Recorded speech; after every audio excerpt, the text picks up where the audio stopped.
आप सबका स्वागत है डीपर लाइफ बाइबल चर्च के बाइबल अध्ययन में यीशु मसीह के नाम से। आइए हम सब प्रार्थना करें। परमेश्वर पिता, हम तेरा धन्यवाद करते हैं, एक बार फिर तू हमें बाइबल अध्ययन में लाया है। धन्यवाद करते परमेश्वर तेरे बच्चों के लिए, तेरे लोगों के लिए जो आज तेरे वचन को सुन रहे हैं, और जो नए लोग आए हैं उनका भी हम धन्यवाद करते हैं। जहाँ कहीं भी इस संसार में तेरा वचन सुनाया जा रहा है, हम प्रार्थना करते परमेश्वर तेरे वचनों को हम ध्यानपूर्वक सुनेंगे और तुझसे आशीषें पाने वाले होंगे यीशु मसीह के नाम से। हम तेरे वचनों को साधारण रूप से ना सुने, लेकिन हम ये पूरे दिल से जान सके कि तेरा वचन परमेश्वर ने हमारे लिए भेजा है और उससे हम लाभ पाएंगे यीशु मसीह के नाम से। प्रार्थना करते परमेश्वर तेरे आगमन के लिए तू हमें तैयार कर, ताकि तेरे वचनों पर हम चल सके और स्वर्ग राज्य के वारिस हो सके यीशु मसीह के नाम से।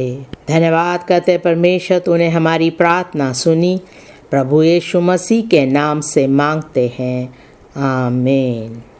आज हम सीखेंगे पहला कुरिन्थियों 10वें अध्याय का आखिरी भाग।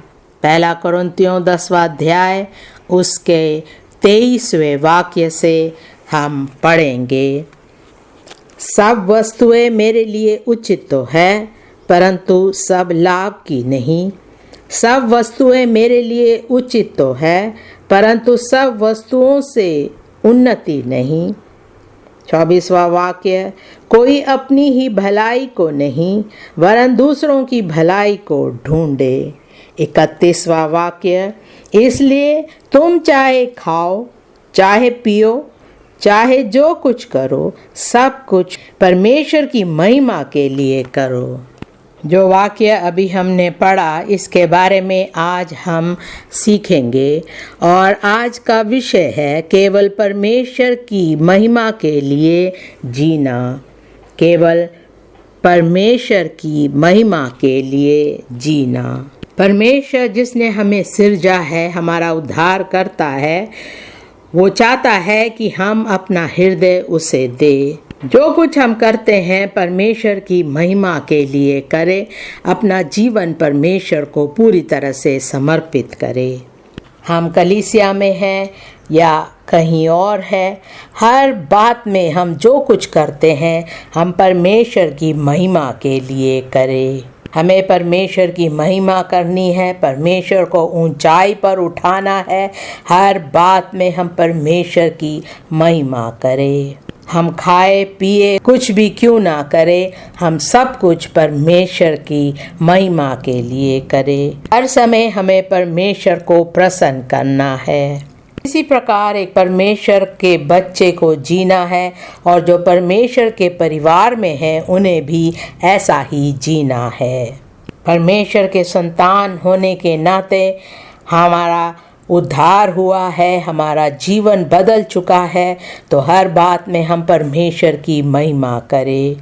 दूसरे हमारे कर्म के द्वारा, हमारे जीने के द्वारा, हमारे हर कार्य में वो परमेश्वर की ज्योति देखेंगे और परमेश्वर की महिमा करेंगे। इस विषय को 3 भाग में बांटेंगे। पहला है परमेश्वर की महिमा करने और दूसरों को उपदेश देने का व्यवहारिक उद्देश्य। परमेश्वर की महिमा करने और दूसरों को उपदेश देने का व्यवहारिक उद्देश्य। परमेश्वर ने हम सबको सिरजा है और वो हमसे प्रेम करता है।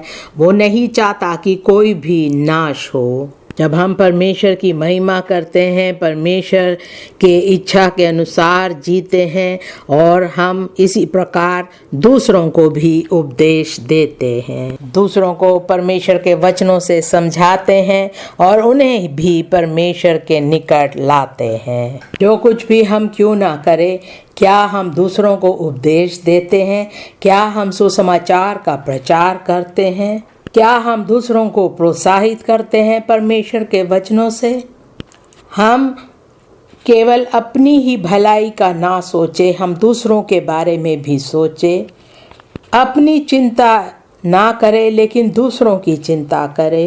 पहला भाग परमेश्वर की महिमा करने और दूसरों को उपदेश देने का व्यवहारिक उद्देश्य।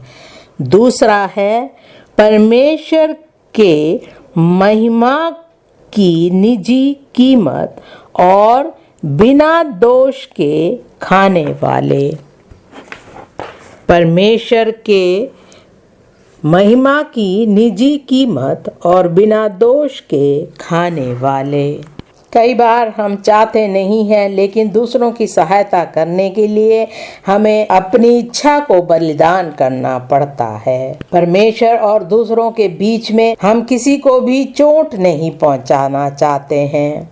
पापी और परमेश्वर के बीच में जो भी रुकावट है उसे हमें हटाना है। परमेश्वर के संतान और परमेश्वर के बीच जो भी रुकावट है उसे हमें हटाना है। हमारे जीवन में अगर कोई ऐसी बातें हैं जिससे परमेश्वर और दूसरों के बीच में कुछ रुकावट आ रही है तो हमें उन बातों को अपने जीवन से दूर करना ज़रूरी है, ताकि हम परमेश्वर की महिमा के लिए एक निजी कीमत दे सके और बिना दोष के हम खाए पिए और दूसरों के साथ जिए। तीसरा भाग है सही तरीके से परमेश्वर की महिमा करना और दूसरों को सुसमाचार सुनाना। सही तरीके से परमेश्वर की महिमा करना और दूसरों को सुसमाचार सुनाना। परमेश्वर ने हमें इस संसार में रखा है इसलिए कि परमेश्वर कहता है कि हमें पूरे संसार में जाकर के सुसमाचार का प्रचार करना है। जो विश्वास करे और बपतिस्मा ले उनका उद्धार होगा, जो विश्वास ना करे वो नाश हो जाएंगे। परमेश्वर नहीं चाहता कि कोई भी नाश हो, वो चाहता है कि सबका उद्धार हो जाए। इसी कारण हमारा जीवन पूरी तरह से बदला हुआ होना चाहिए। जिस प्रकार हम जीते हैं, जिस प्रकार हम परमेश्वर का सुसमाचार सुनाते हैं, इन सब बातों में परमेश्वर की महिमा होनी चाहिए और परमेश्वर के इच्छा के अनुसार जीना है, ताकि लोग परमेश्वर के वचन को हमारे द्वारा सुन सके और वो भी स्वर्ग जा सके। पहले भाग में आएंगे और हम देखेंगे पहला कुरिन्थियों 10वें अध्याय का 23 और 24वां वाक्य। पहला कुरिन्थियों 10वां अध्याय 23वां वाक्य। सब वस्तुएं मेरे लिए उचित तो है परंतु सब लाभ की नहीं।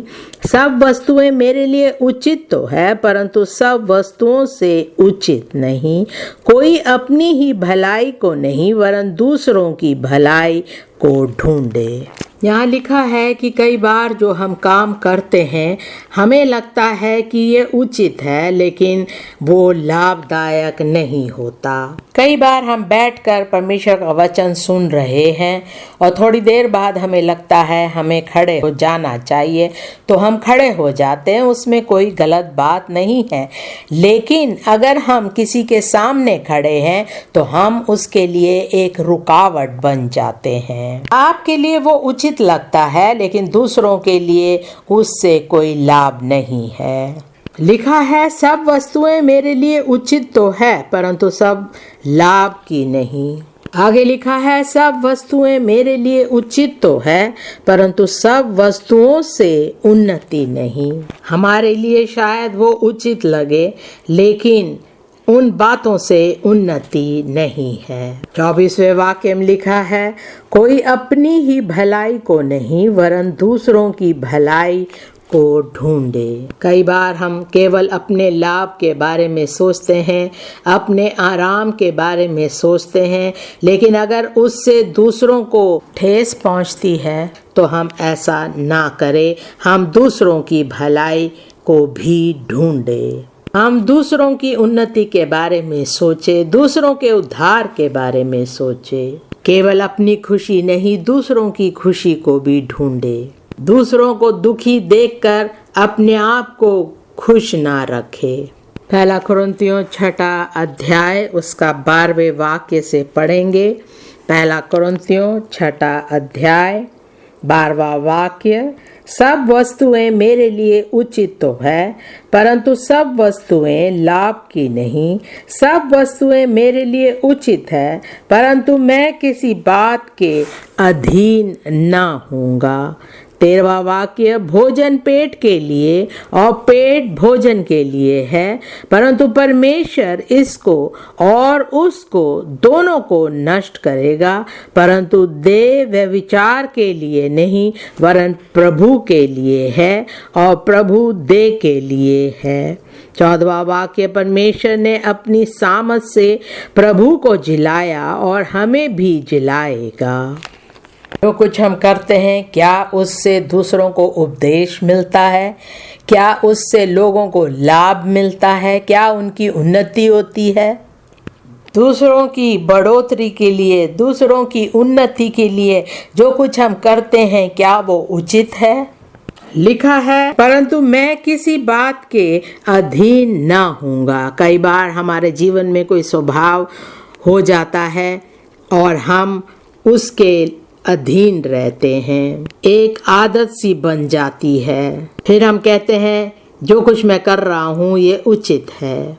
कई बार उस स्वभाव के द्वारा हम दूसरों को चोट पहुँचाते हैं, उन्हें तंग करते हैं। उन बातों को हम अपने जीवन से नहीं हटा पाते और हम अधीन नहीं होते। हमें किसी आदतों के अधीन नहीं होना है। खाना पीना सही है, लेकिन हमें ये देखना है जो कुछ हम खा रहे हैं, पी रहे हैं, क्या वो हमारे शरीर के लिए लाभदायक है? बिना सोचे समझे अगर हम खाते रहेंगे तो समय से पहले हम मर भी जाएंगे। लिखा है, हमारा शरीर व्यभिचार के लिए नहीं है, लेकिन परमेश्वर के लिए है। परमेश्वर ने जिस प्रकार यीशु मसीह को जिलाया, उसी प्रकार अपने सामर्थ के द्वारा वो हमें भी जिलाएगा। इसलिए अपना शरीर, अपनी आदतें हम परमेश्वर को समर्पित कर दे। जो शरीर परमेश्वर ने हमें दिया है, हम उसे संभाले रखे, सही रीति से खाए पिए। अपनी महिमा के लिए परमेश्वर हमारे शरीर को जिलाएगा। जो कुछ हम करते हैं, जो कुछ हम कहते हैं, जो कुछ हम खाते पीते हैं, सब कुछ हम परमेश्वर की महिमा के लिए करें। रोमियो 14वें अध्याय का 16वें वाक्य से पढ़ेंगे। रोमियो 14वां अध्याय उसका 16वां वाक्य। अतः तुम्हारे लिए जो भला है उसकी निंदा ना होने पाए। कई बार हम जो कुछ करते हैं लोगों को पसंद नहीं आता, वो हमारी निंदा करने लगते हैं। वो उन बातों को नहीं समझते, लेकिन जो कुछ आप कर रहे हैं वो सही है। हमें भी अपनी ओर देखना है, जांचना है कि क्या जो मैं कर रहा हूँ वो सही है। कई बार हम दूसरों की सहायता करना चाहते हैं। कई बार हम देखते हैं कि कोई ज़रूरतमंद है और हम उनकी सहायता करना चाहते हैं। एक भाई कलीसिया में किसी बहन की सहायता करना चाहता है, लेकिन उसकी पत्नी सोच में पड़ जाती है कि ये क्या हो रहा है। उस व्यक्ति ने गलत नहीं किया क्योंकि उसने उनकी सहायता करी, लेकिन कई बार ऐसा होता है कि पत्नी को बताए बिना आप किसी स्त्री की सहायता कर रहे हैं, वो फिर गलत हो जाता है। अगर हम ऐसा करते हैं तो दूसरे हमारी निंदा करेंगे। उस स्त्री का पति भी सोच में पड़ जाएगा कि ये भाई मेरी पत्नी को हर समय क्यों पैसे भेजता है। दूसरों की सहायता करना अच्छी बात है, लेकिन उसके वजह से कोई आपकी निंदा ना करे। इसीलिए जो कुछ हम करते हैं सही रीति से करें और परमेश्वर की महिमा के लिए करें। उसी का 17वां वाक्य हम देखेंगे। रोमियो 14वें अध्याय का 17वां वाक्य। क्योंकि परमेश्वर का राज्य खाना पीना नहीं, परंतु धर्म और मेल मिलाप और वह आनंद है जो पवित्र आत्मा से होता है। दूसरों की सहायता करना अच्छी बात है, लेकिन ऐसा ना करे जिस कारण दूसरे आपकी निंदा करे। परमेश्वर का राज्य खाना पीना ही नहीं है, परंतु धर्म और मेल मिलाप और वह आनंद है जो पवित्र आत्मा से होता है। अगर हम दूसरों की सहायता करते हैं, हमें इस प्रकार करना चाहिए जिससे वो परमेश्वर में और आगे बढ़ सके। आपकी सहायता करने से दूसरों के घर में आनंद और शांति रहनी चाहिए। हमें एक पारदर्शी जीवन बिताना है। उसी का 18वां वाक्य, जो कोई इस रीति से मसीह की सेवा करता है वह परमेश्वर को भाता है और मनुष्यों में ग्रहण योग्य ठहरता है। 19वां वाक्य, इसलिए हम उन बातों में लगे रहे जिनसे मेल मिलाप और एक दूसरे का सुधार हो। मत्ती 5वें अध्याय का 16वां वाक्य, मत्ती 5वां अध्याय उसका 16वां वाक्य, उसी प्रकार तुम्हारा उजियाला मनुष्यों के सामने चमके कि वे तुम्हारे भले कामों को देखकर तुम्हारे पिता की जो स्वर्ग में है बड़ाई करे। किसी से छिपा कर कुछ ना करे, ज्योति में करे ताकि लोग आपकी निंदा ना करें। खुलेआम दूसरों की सहायता करें, तब लोग जानेंगे कि आप परमेश्वर की इच्छा को पूरा कर रहे हैं और उसमें कोई निंदा की बात नहीं होगी। जब आप दूसरों की सहायता करते हैं, लोग उसे देखेंगे और परमेश्वर जो स्वर्ग में है उसकी बड़ाई करेंगे। ये सब दूसरों को प्रोत्साहित करने के लिए है और मेरी प्रार्थना है हम ऐसे काम करेंगे जिससे दूसरे प्रोत्साहित होंगे यीशु मसीह के नाम से। फिलिपियों 2 अध्याय का 4 वाक्य से पढ़ेंगे। फिलिपियों 2 अध्याय 4 वाक्य, हर एक अपने ही हित की नहीं वरन दूसरों के हित की भी चिंता करे। जैसा मसीह यीशु का स्वभाव था वैसा ही तुम्हारा भी स्वभाव हो। जो कुछ हम करते हैं हमें ध्यान देना चाहिए कि क्या दूसरों को ये बातें पसंद आएगी। हम अकेले में ना करें। जिस प्रकार परमेश्वर का स्वभाव है, जिस प्रकार मसीह यीशु का स्वभाव है, वैसा ही हमारा भी होना चाहिए। ऐसा ना हो हमारे काम से पापी लोग और दूसरे लोगों का उद्धार होने में रुकावट हो जाए। 1 कुरिन्थियों 14वें अध्याय का 12वां वाक्य, 1 कुरिन्थियों 14वां अध्याय उसका 12वां वाक्य, इसलिए तुम भी जब आत्मिक वरदानों की धुन में हो तो ऐसा प्रयत्न करो कि तुम्हारे वरदानों की उन्नति से कलीसिया की उन्नति हो। जो कुछ हम करते हैं दूसरों की उन्नति के लिए और कलीसिया की उन्नति के लिए करें। ऐसा नहीं कि हर समय आप बाइबल उठाते हैं और कहते हैं मैं सुसमाचार का प्रचार करने जा रहा हूँ, घर की बातों की चिंता आप नहीं करते, ये सही नहीं है। आप केवल दूसरों के उद्धार के बारे में सोचते रहते हैं, अपने घर में अपने बच्चे अपने पत्नी के बारे में नहीं सोचते। क्या उनका उद्धार हुआ है?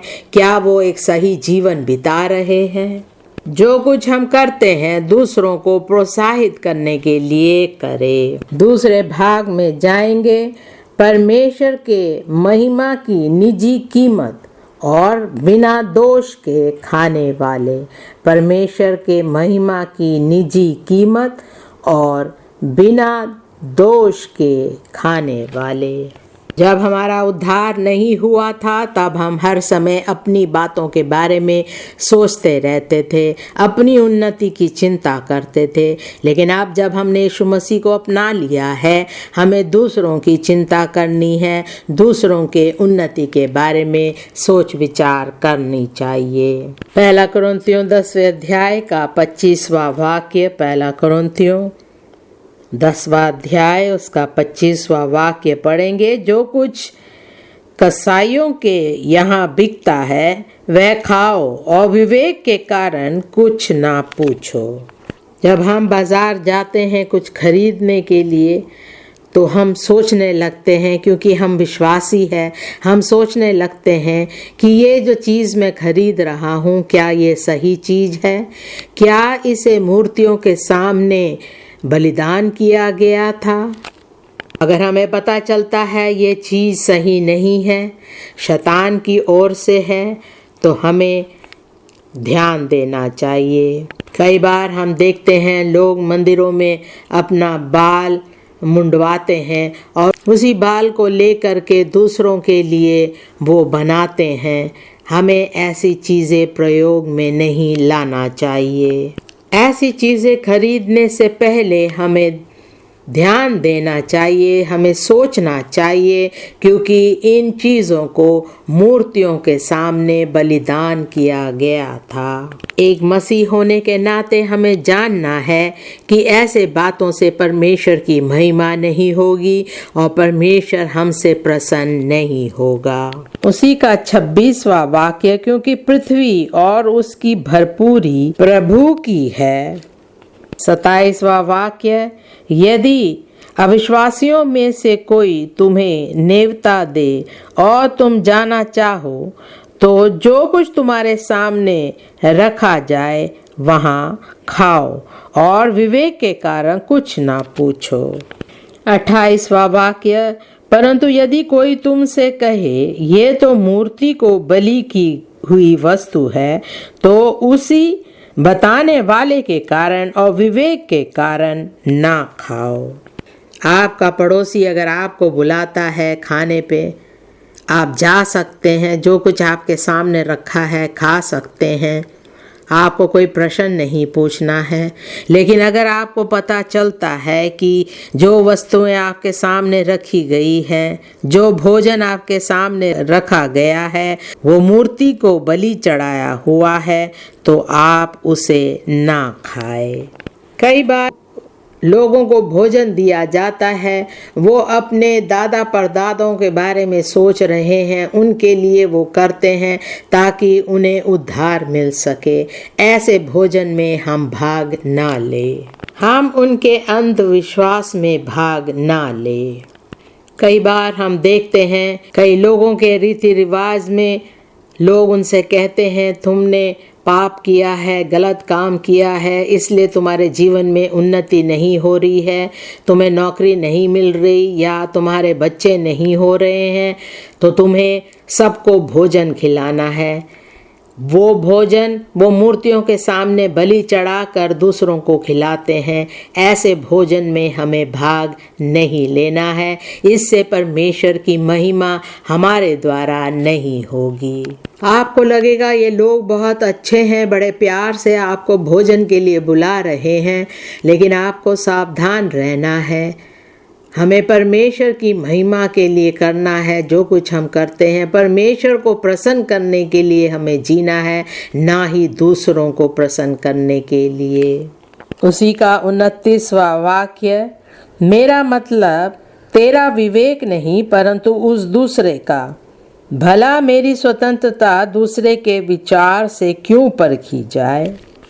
कई विश्वासी लोग ऐसे ऐसे काम करते हैं और फिर कहते हैं कि मेरा विवेक मेरा साथ दे रहा है, मुझे दोषी नहीं ठहरा रहा, जो मैं चाहूँ मैं खा सकता हूँ, पी सकता हूँ, मेरा विवेक मेरे साथ है, मेरा विवेक मुझे दोषी नहीं ठहराता। मसीह जीवन ऐसा है जिसमें हम सब मिल कर के रहते हैं, दूसरों के लिए जीते हैं। हम कैसे जीते हैं, कैसे हम अपना काम करते हैं, हमें ये ध्यान देना है, इससे दूसरों को कैसा सीख मिलती है। कई लोग दूसरों की चिंता नहीं करते, वो नहीं सोचते कि दूसरों को हमारे कार्य से ठेस पहुंचेगी। कई परिवार में हम देखते हैं माता पिता साथ में बैठे हैं और कलीसिया के पासवानों के बारे में बुराई करते हैं, कहते हैं ऐसा नहीं होना चाहिए, ऐसा नहीं करना चाहिए। ये बातें बच्चे भी सुनते हैं और जब बच्चे अपने हृदय में इन बातों को रखते हैं और सोचते हैं जब मैं बड़ा हो जाऊंगा मैं इस कलीसिया से कहीं और चला जाऊंगा। ऐसी बातें हमारे जीवन में नहीं होनी चाहिए। हमें अपने बच्चों के विवेक को ठेस नहीं पहुंचाना है, उनके हृदय को दूषित नहीं करना है। उसी का 30वां वाक्य, यदि मैं धन्यवाद करके साझी होता हूँ तो जिस पर मैं धन्यवाद करता हूँ उसके कारण मेरी बदनामी क्यों होती है। रोमियो 14वें अध्याय का 20वां वाक्य। रोमियो 14वां अध्याय 20वां वाक्य, भोजन के लिए परमेश्वर का काम ना बिगाड़। सब कुछ शुद्ध तो है परंतु इस मनुष्य के लिए बुरा है जिसको उसके भोजन से ठोकर लगती है। वचन में लिखा है भोजन के कारण हम परमेश्वर के काम को ना बिगाड़े, हम किसी के लिए भी एक ठोकर का कारण ना बने। 21वां वाक्य, भला तो ये है कि तू ना मांस खाए और ना दाख रस पिए, ना और कुछ ऐसा करे जिससे तेरा भाई ठोकर खाए। हमें हर समय ध्यान देना है कि हम कुछ भी ऐसा ना करें जिससे हम दूसरों के लिए एक ठोकर का कारण बने। मेरी प्रार्थना है इन बातों से हमारी कलीसिया में किसी को भी ठेस नहीं लगेगी और हम किसी के लिए भी एक ठोकर का कारण नहीं बनेंगे, यीशु मसीह के नाम से। भजन संहिता 106 का 13वें वाक्य से पढ़ेंगे। भजन संहिता 106 उसका 13वां वाक्य, परंतु वे झट उसके कामों को भूल गए और उसकी युक्ति के लिए न ठहरे।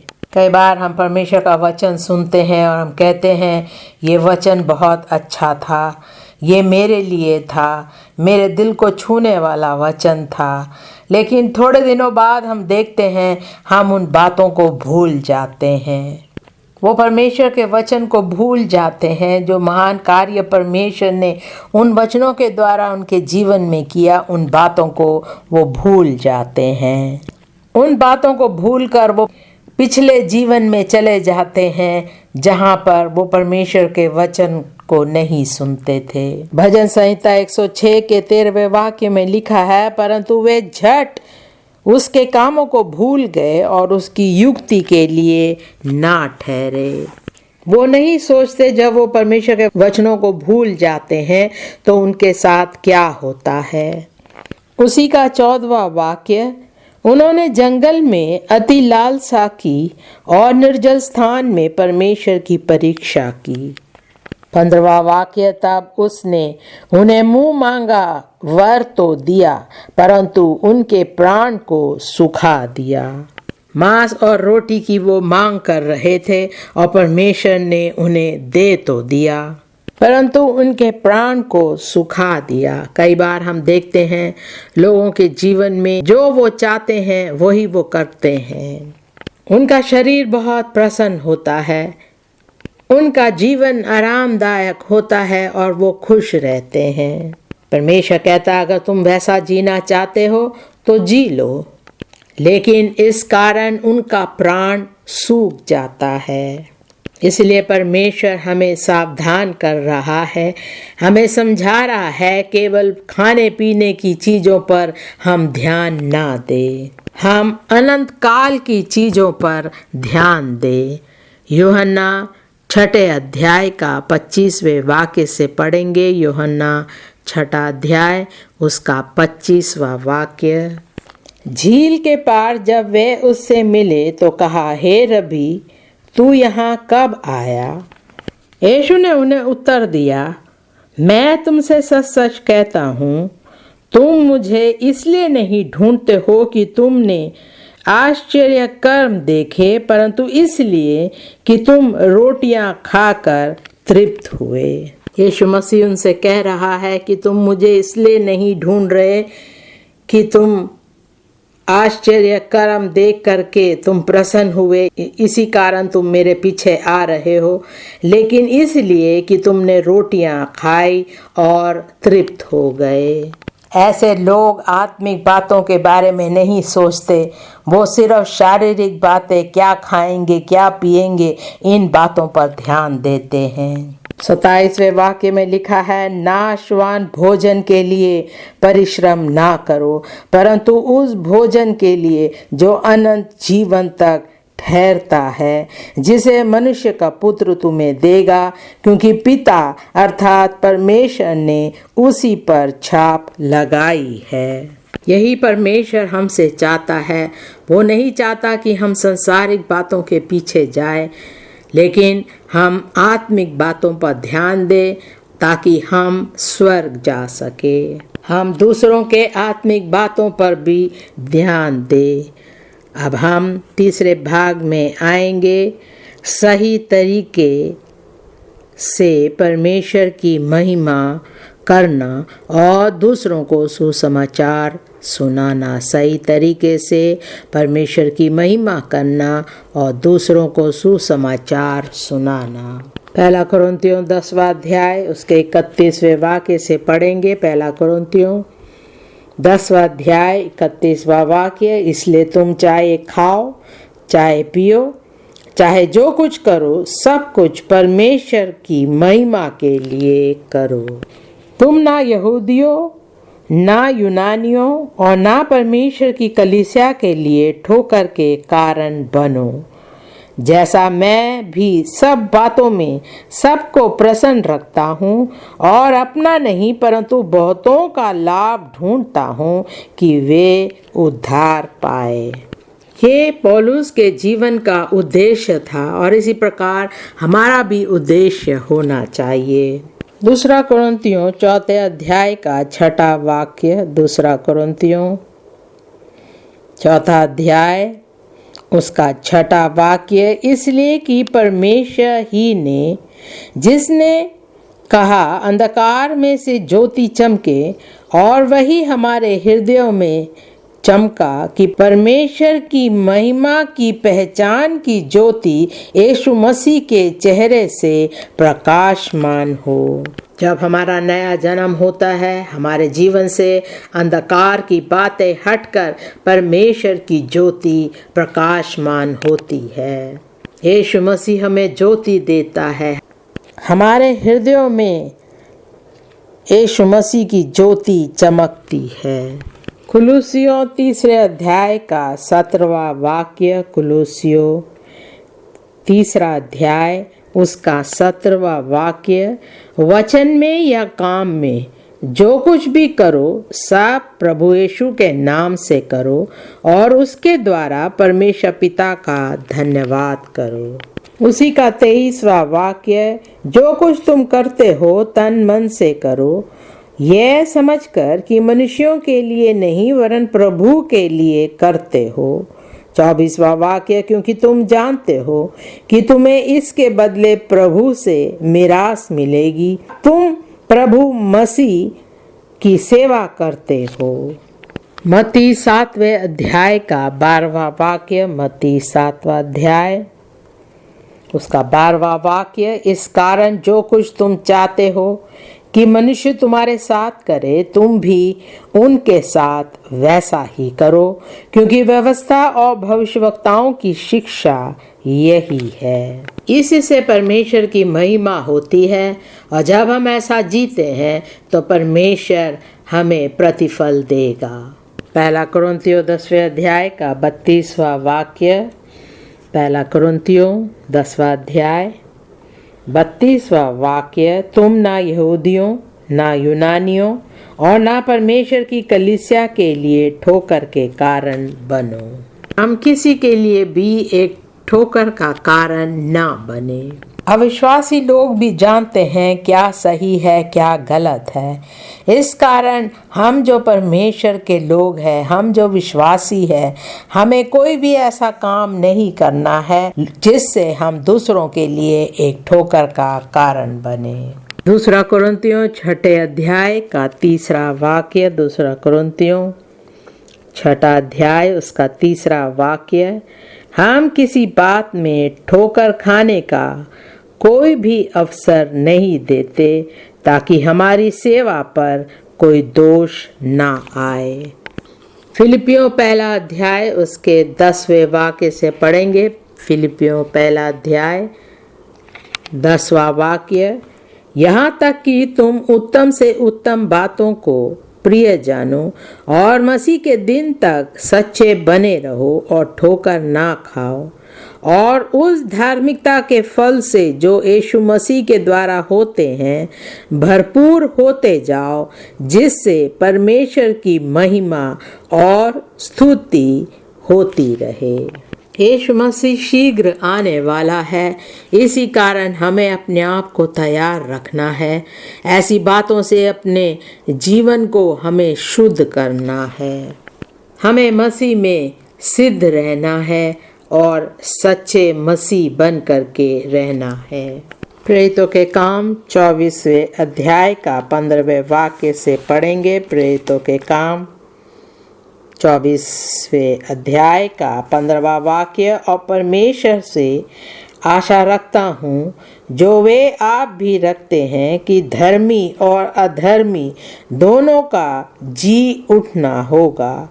इससे मैं आप भी यत्न करता हूँ कि परमेश्वर की और मनुष्य की ओर मेरा विवेक सदा निर्दोष रहे।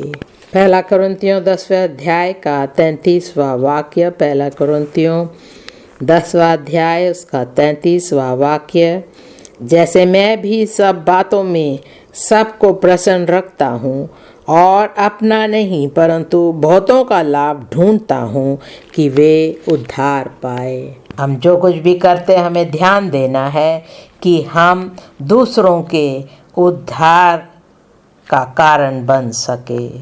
पौलुस कहता है, जो मैं तुमसे चाहता हूँ वो मैं खुद करता हूँ। लोग कहते हैं, जैसे मैं प्रचार करता हूँ, जैसे मैं तुम्हें समझाता हूँ तुम वैसा ही करो, ऐसा ना करो जैसे मैं करता हूँ। जो सचमुच में यीशु के पीछे चलते हैं, जो यीशु मसीह कहता है उसकी बातें हमें मानना है और उसके वचनों पर चलना है। मैं केवल अपनी भलाई नहीं लेकिन दूसरों की भलाई की चिंता करता हूँ। ऐसा ही हमारा भी मन होना चाहिए। जब एक पापी एक प्रचारक का वचन सुनता है और देखता है कि उसका जीवन परमेश्वर के वचनों के अनुसार है तो उसका जीवन भी बदल जाता है। इस प्रकार बहुत से लोग उद्धार पाते हैं। रोमियो 10वें अध्याय का 1 वाक्य। रोमियो 10वां अध्याय उसका 1 वाक्य, हे भाइयों, मेरे मन की अभिलाषा और उनके लिए परमेश्वर से मेरी प्रार्थना है कि वे उद्धार पाए। 1 कुरिन्थियों 9वां अध्याय उसका 19वें वाक्य से पढ़ेंगे। 1 कुरिन्थियों 9वां अध्याय 19वां वाक्य, क्योंकि सबसे स्वतंत्र होने पर भी मैंने अपने आप को सबका दास बना दिया कि अधिक लोगों को खींच लाऊं।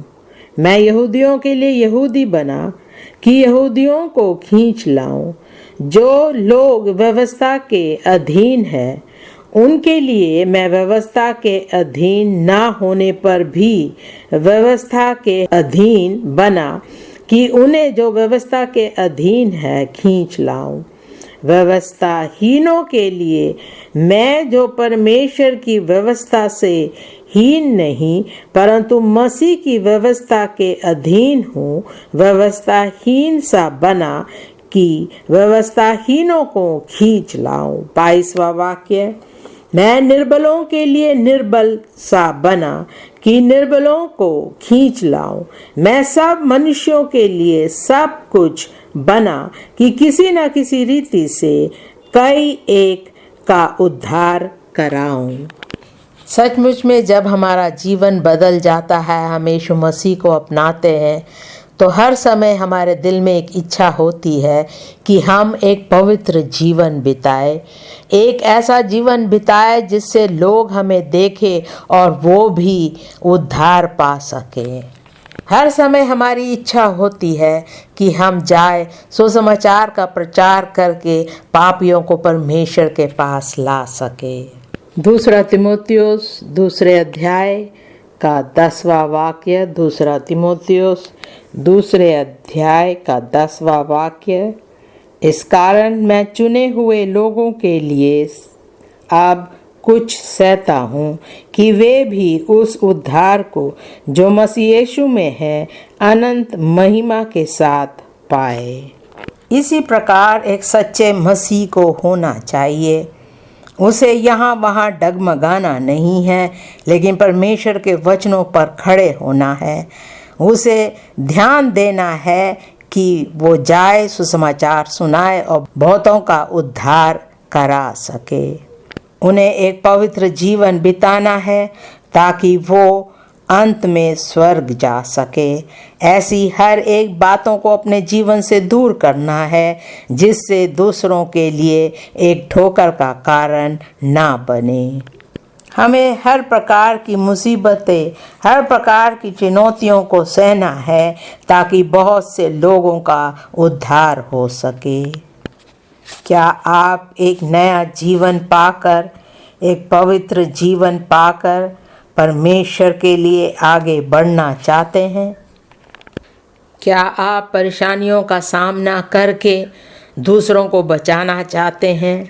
जो बच गए हैं उन्हें और प्रोत्साहित करके परमेश्वर में आगे बढ़ाना चाहते हैं ताकि हम सब परमेश्वर के राज्य के लिए अपने आप को तैयार कर सके। आइए हम खड़े हो जाए और परमेश्वर से प्रार्थना करें कि परमेश्वर अपने सामर्थ के द्वारा हमारी सहायता करेगा।